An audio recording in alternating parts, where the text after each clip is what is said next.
welcome to another episode of Top Lines and Tails, and as always we're kindly sponsored by Harborough, and very grateful to that. Harborough, of course, being manufacturers and suppliers of quality livestock nutrition, and we're continuing with our series on characters in livestock, and this week I've got a chap on who's, I don't think I've ever been to a show when this fella hasn't been there. He's a great showman, a great cattleman, loves his cattle, loves his job, and a good friend. Paul Walker, welcome to the podcast.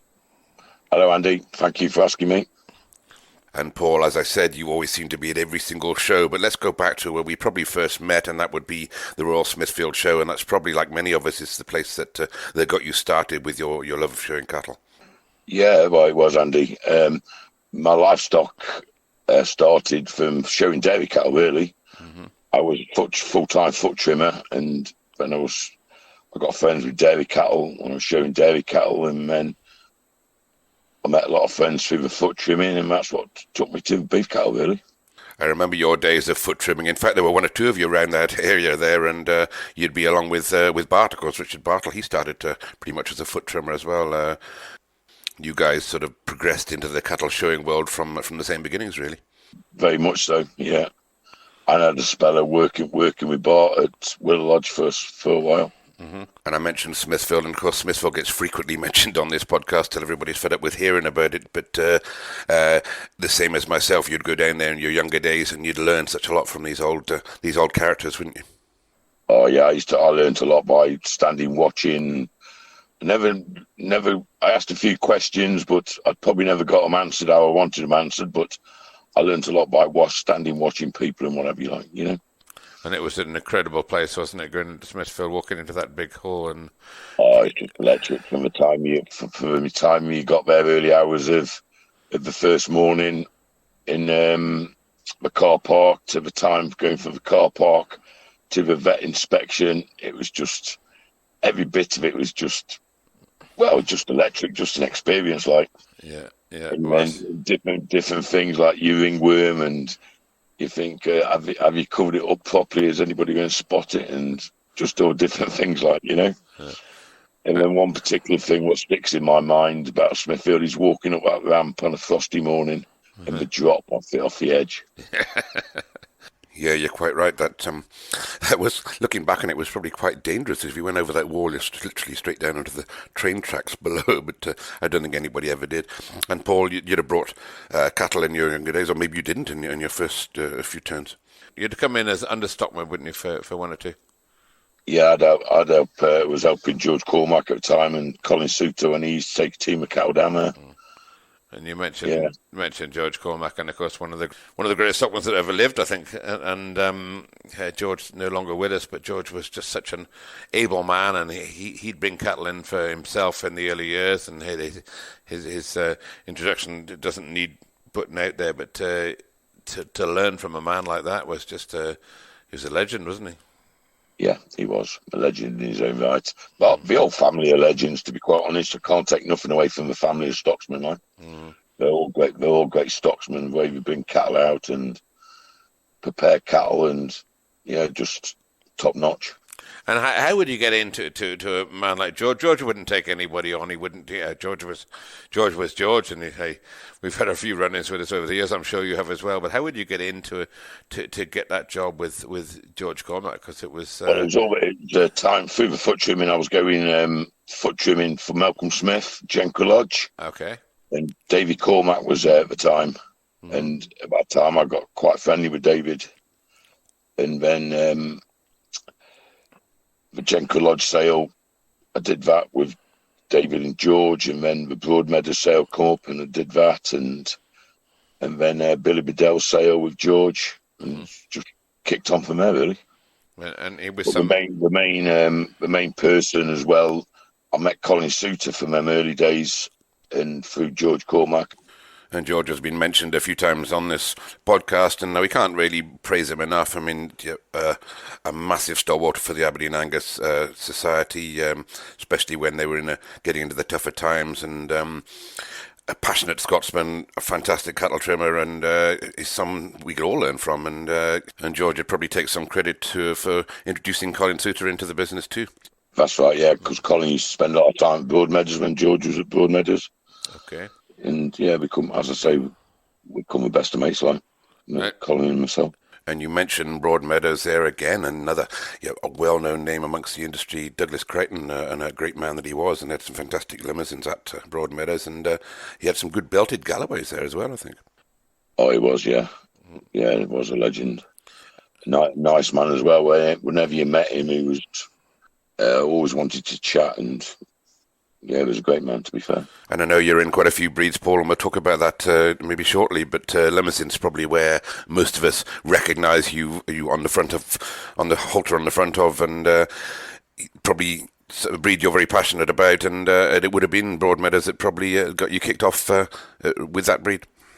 Well, yeah, I suppose that's where my first love. Jenko Lodge probably was my first love of limousines. Worked foot trimming them and I started studying them a bit, and it just kept moving on. And then David moved from Jenko Lodge to Lang's at Yorkshire, and that was another good herd of cows. And they just kept working away with George. When he got a sale or wanted something doing, he used to give us a call. Sure. Yeah, with Broadmeadows on your CV and George Cormack, and being a freelancer, you were starting to find a lot of work. So where did you move on to limousine-wise after that?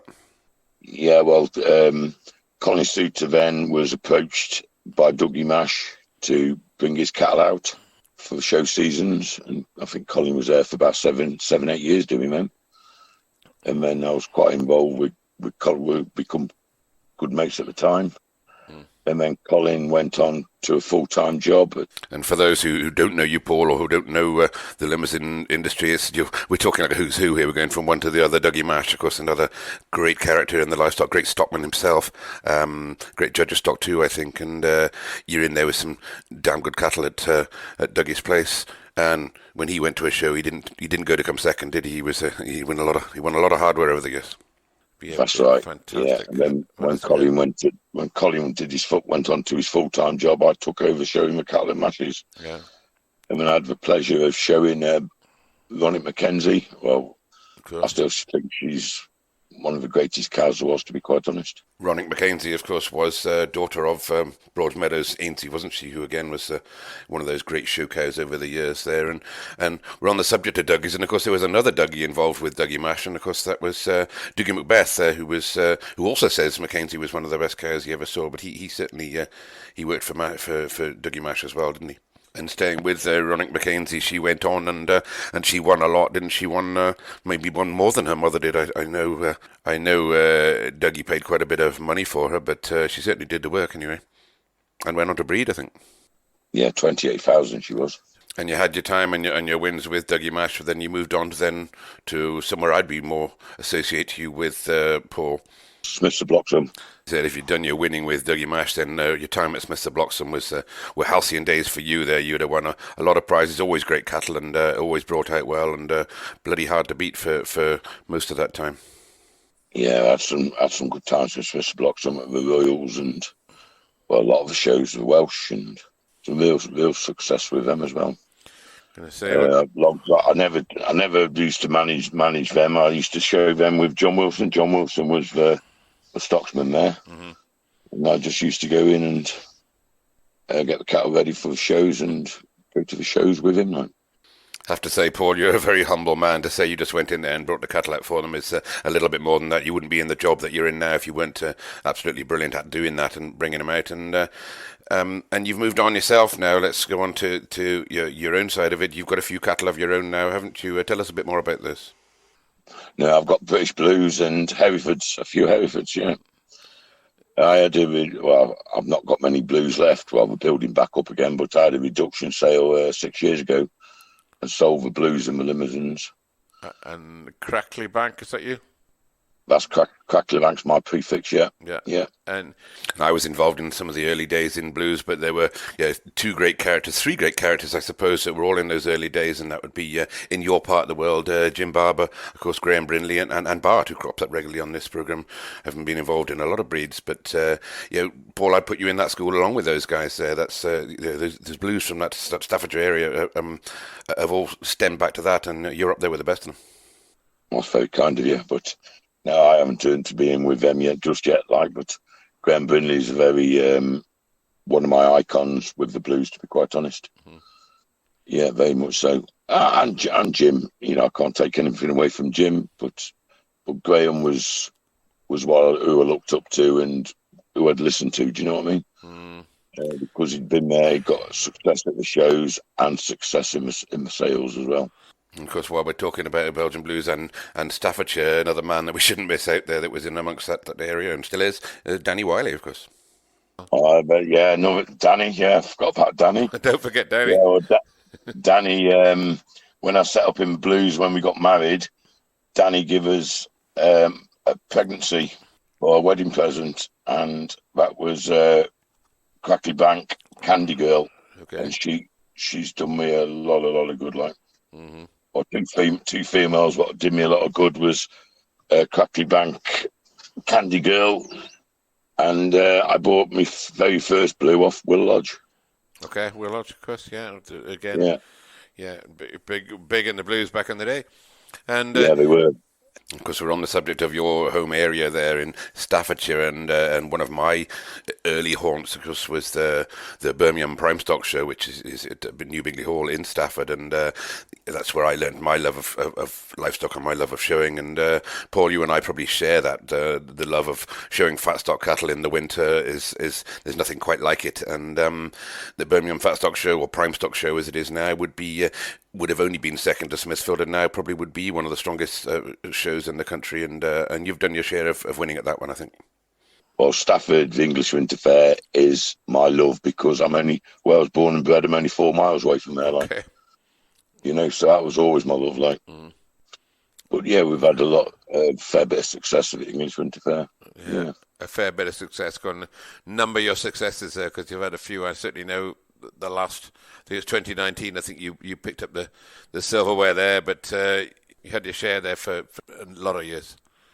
Yeah, well, I was overall champion, supreme champion in 2019 with one of Richard Wright's from Somerset. Uh-huh. And then the same year we had champion steer with one of Gilbert Brooks's. Of course. And then reserve overall champion steer with another one of Richard Wright's that year.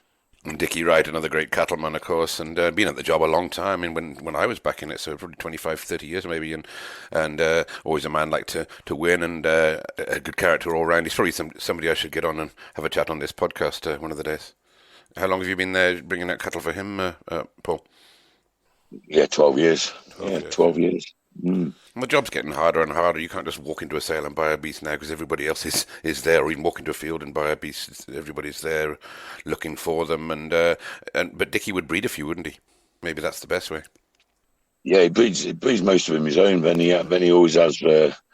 He's got 2 or 3 farms where he has a pick of the calves on, like, and he can pick them, and hopefully I can try and turn them out. You make it sound so easy. A lot of people on here make it sound so easy, but I mean, you know as well as I do, Andy, it's not easy. No, it's not. The easy part is actually buying them, but the hardest part is turning them out and finding them. And it's timing as well, isn't it? We had Hugh Dunlop on a couple of days ago, and Hugh the same thing. It's like it's all about the timing. It's hugely important, isn't it? Yeah, very much so. Yeah, use a master of it. He's proved that time and time again. We'll have a look at some of your other wins in a minute there, but Paul, you've been involved in the cattle job as long as I have, and if I put you on the spot now, who would you say, or what would you say was probably one of the best beasts that you ever saw? Well, pedigree would be Ronnie McKenzie. Yeah, okay. And she went on, of course, won a fair bit of her share. Did she win the Burke, I think? Yeah, she won the Royal. She was reserve Burke. She won the Welsh twice, Supreme. Right. Big strong cow she made into it, and a breeder as well.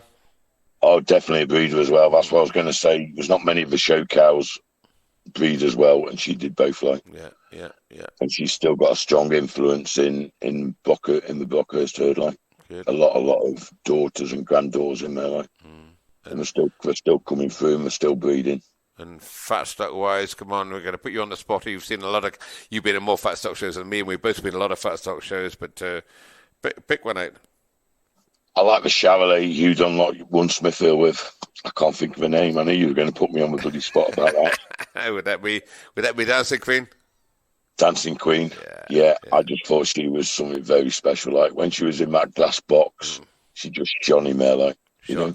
Shone the day from. And that was when I was watching her in the glass box, and I just thought to myself, hopefully one day I can have one in the glass box. Yeah, that's what we all But wanted. unfortunately, there's no glass boxes left, is there? No, that's sad, isn't it? It is sad. It's not Very sad. sad. It's not sad. It's the way things have moved on, really, isn't it? But there's still a lot of fat stock shows out there, and in the last few years, you've been to pretty much all of them there, up and down the country, Wales, Scotland, England, and you're always in amongst it, Paul. You're never far away.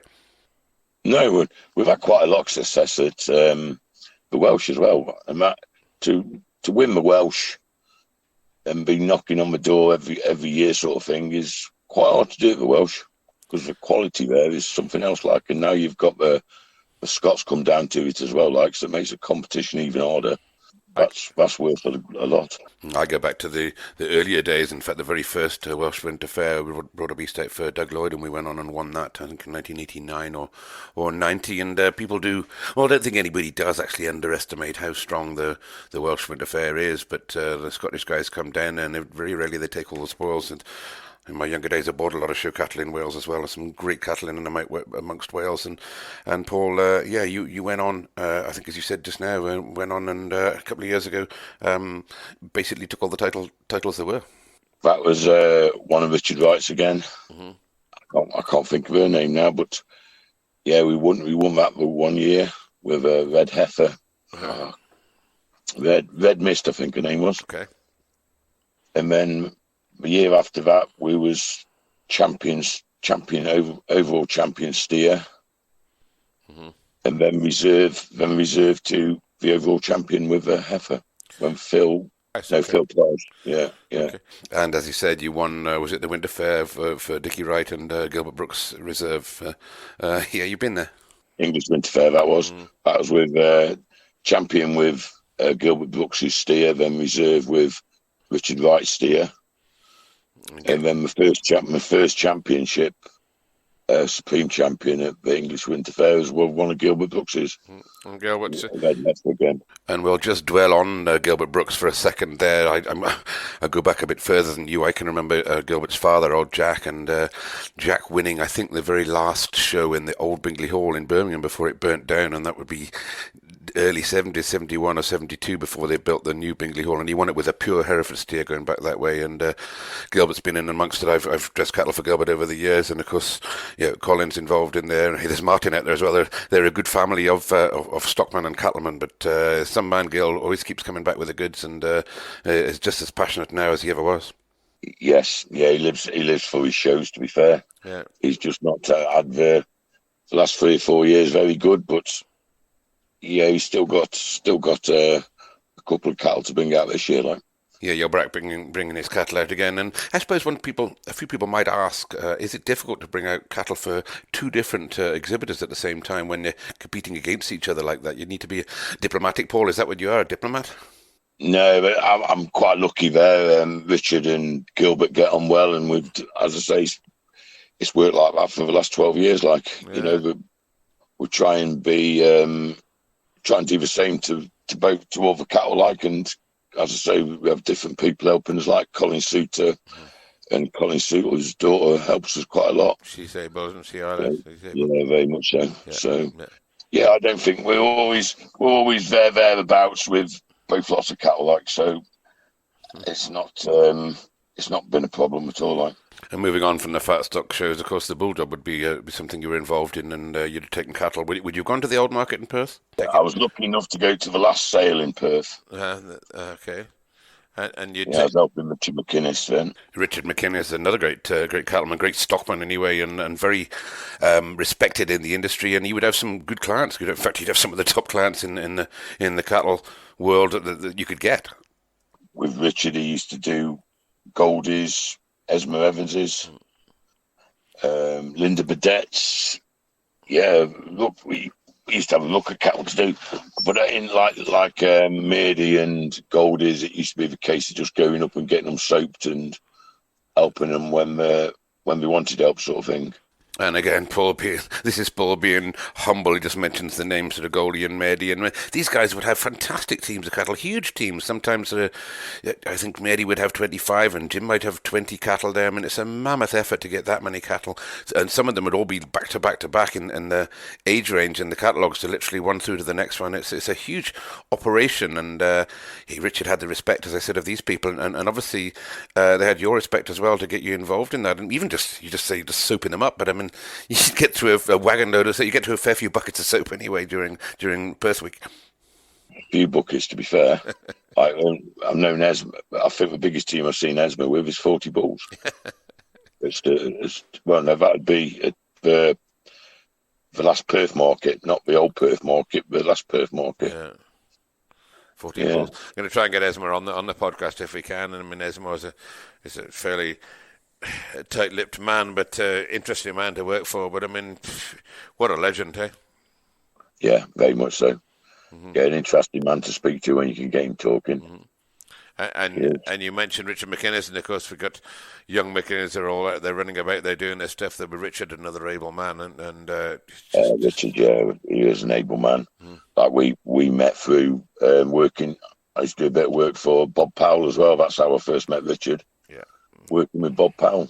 And Bob, if you work with Bob, if you got on Bob's team, then you were good because, Bob dressed cattle for me. So I lent my spurs from Bob, and Bob dressed my first piece for me. I think in 1977, back the way before I lent my way. And Bob, an absolute classic, but he wouldn't take you on if he didn't think you got a work ethic, and B, you understood what a good beast should be about. That's right. Yeah. I've seen a few people come and go with Bob, like. Mm-hmm. Yeah. No, he's a man that's sorely missed, to be fair.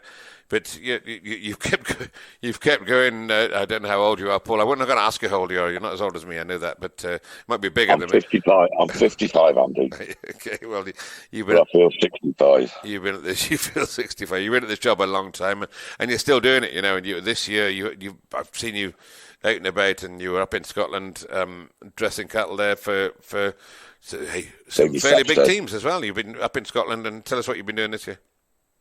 Yeah, well, we've been involved with Sims. I've been taking Davy Sapstead's Heathbrow cementals out for the last 3 years, mm-hmm. And was up in the Highland with them.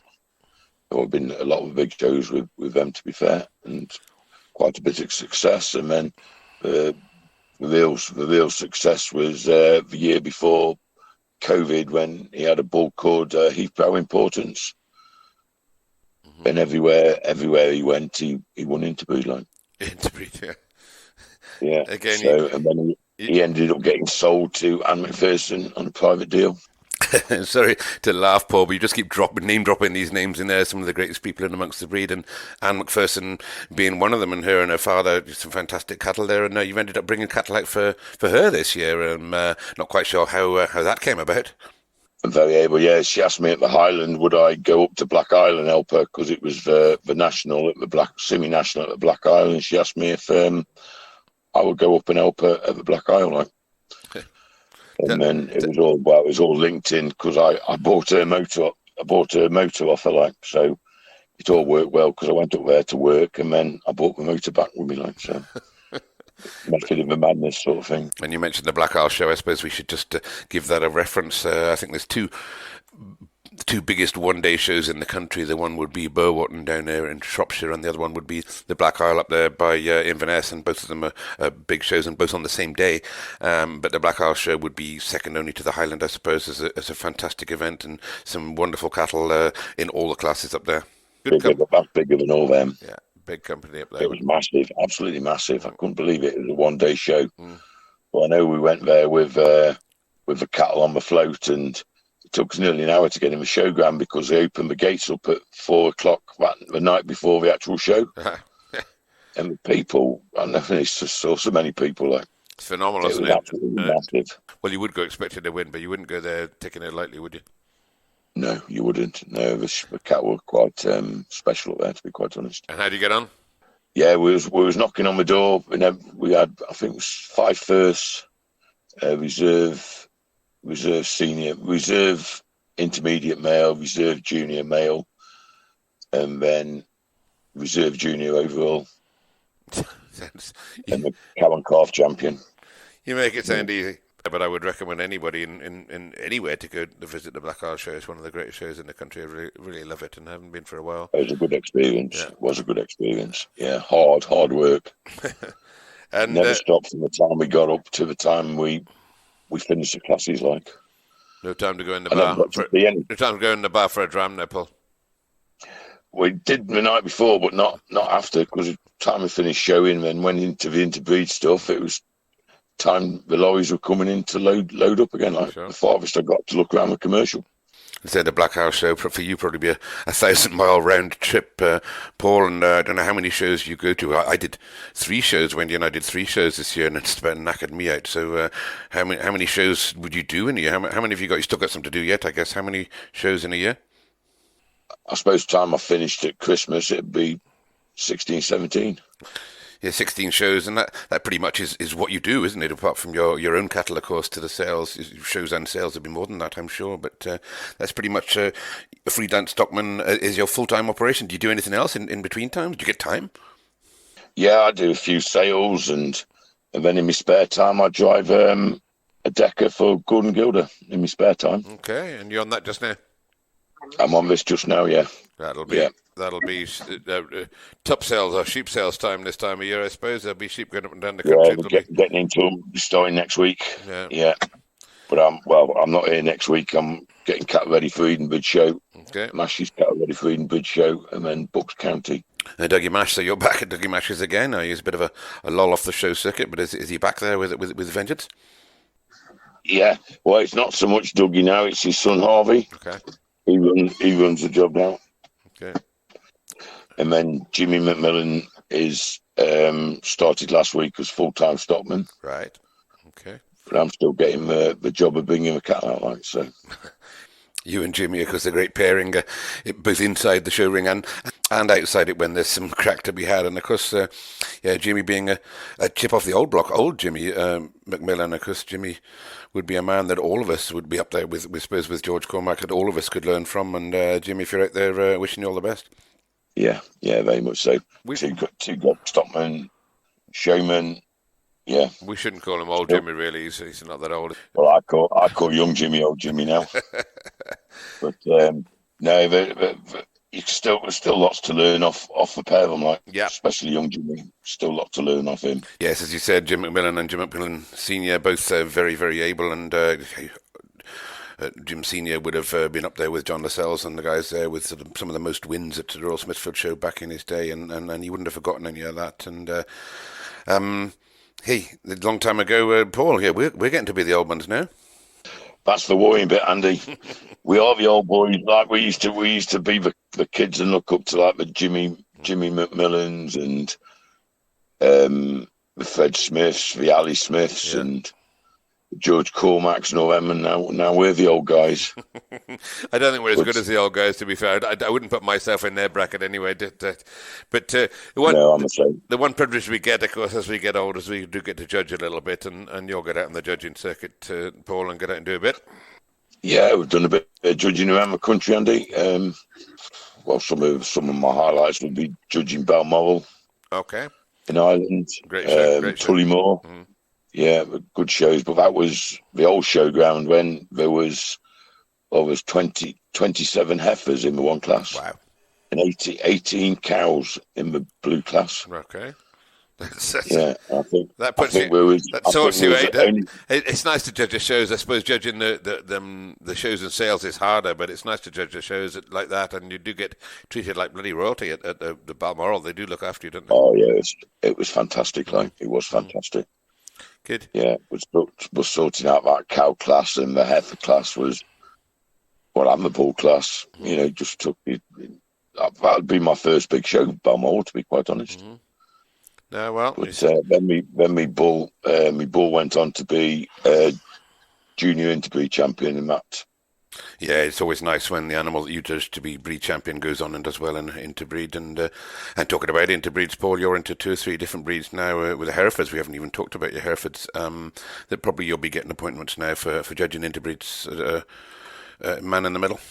I've not done many interbreeds yet, to be quite honest, but Herefords, I've only just started in my Herefords. I haven't earned my stars in my Herefords yet, I don't think.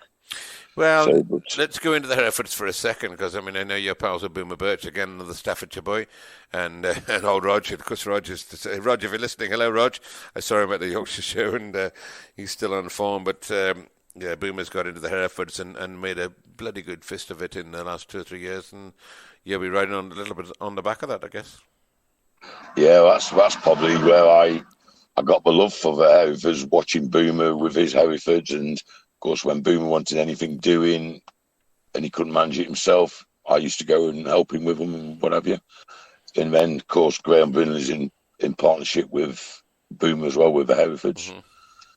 So yeah, we've always been. Well, I've known him ever since he was bloody a nipper like Boomer. So have I, and he's done incredibly well, hasn't he? But as I said, with the Herefords, he's just come out there with his sky high Herefords, and he has hit the sky, hasn't he? And Boomer's been on this podcast, and just to see those, and you've got a few of those, and they've done well for you. I think you've turned out a few good Herefords of your own in a good trade. Yeah. I bought my first 2 cows from a reduction sale at Sedgemoor. Okay. From some friends. Well, I've been watching their looking around their cattle and watching what they've been doing with them, and I was just fortunate to pick 2 cows up there. I bought 1 cow for the cow, and then I bought another cow for the calf what was on it. Mm-hmm. And they were both in calf again to a bull called Velox Phantom, and I was involved in advising about buying him, and then they calved them. I sold the bull calves, what were on the cows when I bought them, which was quite good, and that paid for the whole outfits. 1 bull paid for both outfits, and then we calved again, and I had a heifer out of one and a bull out of the other. I showed the heifer, and I still got Hershey's in calf, and I had my first bull, which I won. I went to the pole show at Morton Marsh with that, won its class, and then I was fortunate to sell it in the spring at the Hereford sale at 4,000 guineas. 4,000? No, well, that'll do. Yes, I was quite chuffed at that. That'll do. Of course, we all know the Herefords are in demand at the moment, particularly the females, but 4,000 for a bull is a damn good trade. Well done on that one. And Paul, so you and I go back a long way, I suppose, and you've been at a lot of shows and shown a lot of cattle. I'm going to put you on the spot a little bit and ask you what was your biggest win? What photos do you have on your wall to celebrate what you've achieved? Biggest win would be winning the Welsh. I won the limbs at the Welsh. I was champion male, champion female, supreme. Right. And then not supreme, as in supreme, but the limmy class, limmy classes. Mm-hmm. I was champion female, champion male, and then I was overall champion with the female, and then the bull followed through reserve. Yeah. Okay.